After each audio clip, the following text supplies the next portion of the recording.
Muito obrigado, Miguel. Uma alegria enorme estar com vocês aqui. A Flip realmente fez esse prêmio. Me dá a oportunidade de compartilhar aqui com esses dois grandes poetas e queridíssimos amigos. Nós temos aqui 90 anos de amizade, 60 quase com o Felipe, que é o Zuca, meu querido amigo de sempre, e 30 com o Nicola. De maneira que é uma panelinha, vocês não reparem, né? Mas, enfim, eu estou nessa alegria enorme e, como eu esqueci minhas notas, eu preparei uma opção de perguntas, notas e interpretações, pois deixei tudo lá em casa. Saí numa tal velocidade que perdi tudo. Eu agora, combinando rapidamente com eles, eu acho que ficou uma coisa até mais simpática, eu espero que funcione. Não é que eu passar logo a bola e para vocês recitarem, não é? A minha ideia, inclusive, era eu próprio, porque eu não resisto. Numa determinada hora, vocês me autorizem a recitar um poema de um poema de outro, viu? E eu tinha um que eu lembro muito, que é um que fala em vestido do Zuca, falado vestido todo cimério, e o capitão Grogojó, que só fala Jó, Jó, Jó. Esse poema eu pedi, me trouxeram, mas o diabo da antologia da Heloísa fugiu das minhas mãos, escapou e eu não tenho ele mais em mãos. Mas fica essa citação, e do Nicola, aquela maravilha, não, era o da Heloísa, é o Grogojó, o capitão Grogojó, que fala Jó, Jó, Jó. Mas, enfim, o Nicola, não é, tem também um poema dele extraordinário, que eu também cito, puramente cito, não é, estropiadamente, que é quando ele vai num fusquinha carimbando o asfalto de Brasília, não é? Burocraticamente, aquele fusquinha dele. Mas, enfim, eu passo a bola a esses dois grandes poetas, um arquiteto, se formou em arquitetura, jogou o estojo dele pela janela do escritório do Niemeyer, não é? E o Nicola, que chega, tem uma fotografia dele linda, no pequenininho, não é? Lourinho, vindo lá das Alemanhas, do pai, aquela coisa, ascendência germânica, lá em como é que chama? Diamantino, Mato Grosso, né? Aquele menino, né, de repente chega em Brasília, sai daquele meio rural, passando por Cuiabá, onde faz o ginásio, né, chega em Brasília e se depara com aquela cidade incrível, né? Então, o susto que deve ter sido isso, eu queria até que ele falasse um pouco sobre isso, naquela saída, aquele menino que sai e encontra aquela outra realidade inacreditável, aquela cidade branca e etérea, parece uma cidade Flash Gordon, uma maravilha, né? E o nosso querido Felipe, com esse episódio que salvou as letras pátrias, que a nossa literatura deve ficar grata, e quem levou o tal estojo na cabeça lá embaixo, não vai ficar tão grato assim, jogou fora os seus petrechos de arquiteto. Então, a bola com eles, vamos em frente. Vamos lá, Felipe. Eu? Bom, vamos lá. Muito obrigado para vocês todos estarem aqui apoiando a poesia. E eu acho que nós, poetas, os marginais, né,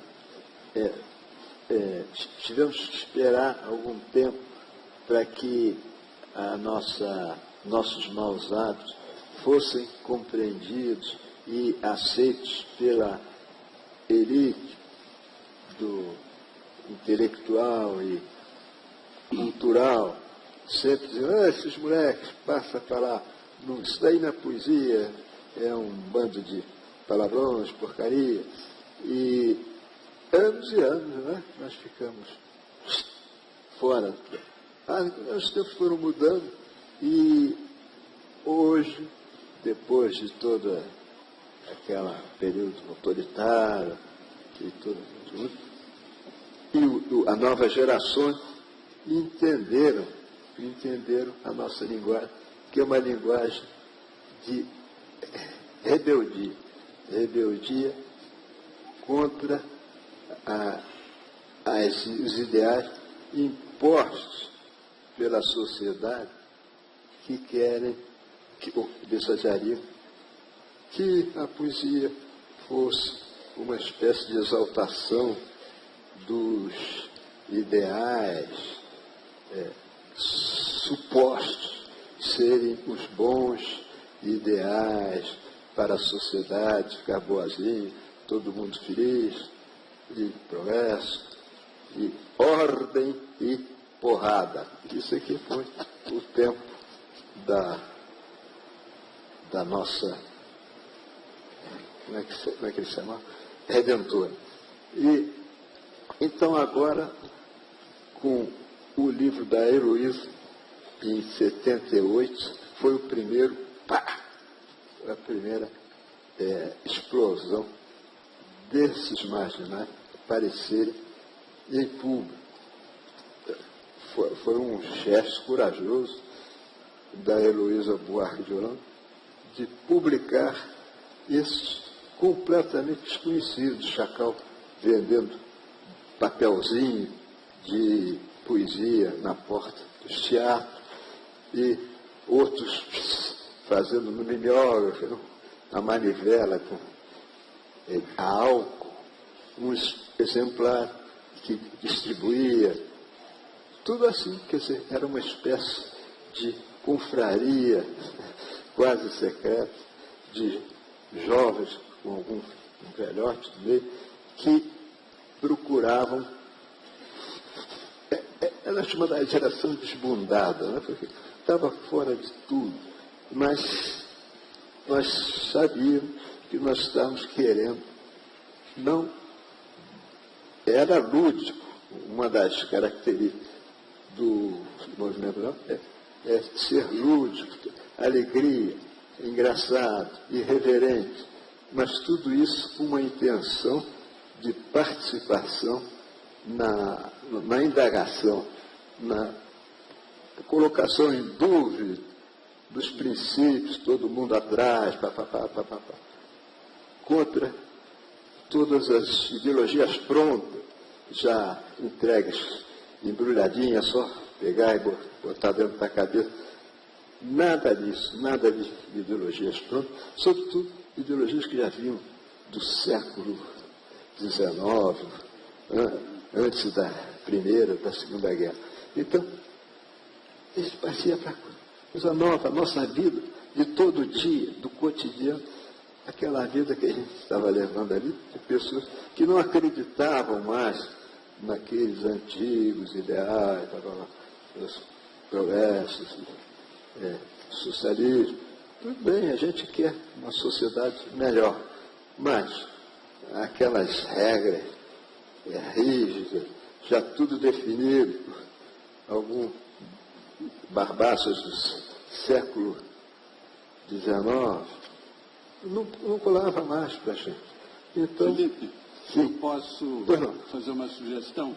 É o seguinte, você fez um quadro estupendo, que era exatamente aquela coisa que eu estava preocupado, que não tinha falado, chamado a atenção, a necessidade de situar no espaço-tempo, não é? Como é que você surge, como é que você sente, quer dizer, na sua...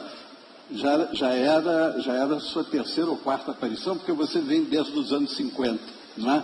Mas aí, a minha ideia é um pouco fazer o seguinte, vamos fazer uma pausa, inclusive, porque isso vai enriquecer a intervenção do Nicola, não é? Que ele traz 30 anos adiante. Não é? Ele vai viver isso tudo nos anos 70, essa tragédia que nós vivemos e que você falou, ele vai pegar lá em Brasília, nos anos 70. Com você a bola. Obrigado, bom dia e obrigado pelo convite à organização da Flip. Minha primeira Flip, estou adorando, está muito bom. Cheguei em Brasília, 74, com 15 anos, saí do mato para cair na maquete, e eu vou dizer uma coisa que parece dramática e é. eu disse para mim, não vou me matar nessa cidade, eu vou procurar uma saída. E a saída foi a poesia. Porque eu não tinha talento para ser roqueiro, eu queria ser popstar, não conseguia tocar violão, queria entrar numa banda de punk rock naquelas épocas, não consegui, não tinha talento para música, para teatro, para cinema. Eu vou ser poeta, que para ser poeta você precisa de papel, lápis e imaginação. Né? Tá fácil. E aí eu comecei a rabiscar uns versos, consumia muita poesia e falei, vou produzir também. Né? A gente muito politizado, a gente muito atento a tudo, a gente muito, uma geração, né, 76, 77, morte do Herzog e tal. E saiu no Rio uma revista chamada, de uma revista escrita assim, A Vez dos Marginais. E lá tinha uma entrevista longa com o pessoal da Nuvem Cigana. E aí eles falavam do mimeógrafo. Eu vou atrás do mimeógrafo também. E na minha escola, onde eu estudava, tinha mimeógrafo. Na época, tudo era mimeógrafo, não havia fotocópia. Xerox e tal, as apostilas. E eu fui na minha escola, fiz um livrinho de poesia chamado Iogurte com Farinha, em 77, na semana que morreu Elvis Presley. Né? Porque eu lembro das datas assim... né? Então, esse livro eu fiz, vendi bastante, comecei a fazer, vendia a R$2, R$3, mimeografado, com a capa carimbada, muito tosco, muito mal feito mesmo. Até às vezes propositadamente, era R$2, R$1, dependendo da cara do cara, a gente cobrava 5. E virou uma febre, né? Virou uma febre fazer livrinho de poesia, né? E eu fui em frente, escrevendo poesia e desaguei em Brasília. Porque Brasília é uma folha em branco. Né? Não é como Recife, que tem um Bandeira, tem um João Cabral. Né? É uma folha em branco. Eu tive o privilégio de chegar lá, a cidade com 14 anos, eu com 15, 16, e comecei a dialogar com Brasília, escrever sobre Brasília, e me dei bem. Assim,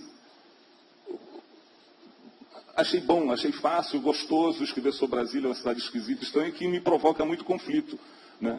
E quanto mais conflito para o poeta, melhor. Quanto mais crise, melhor. Né? Tanto que eu fui fazer uma oficina de poesia agora em São Paulo, falei assim, vocês vão sair daqui mais confusos que entraram, os meus alunos. Né? Porque, fiz muito livrinho, fui preso pelo DOPS lá, por causa dos livrinhos, e fui em frente, e Brasília virou uma obsessão poética minha. E eu vou dizer uma coisa... que eu sempre me arrependo. Eu falei, Nicola, como é que você diz isso? Brasília precisa de mim.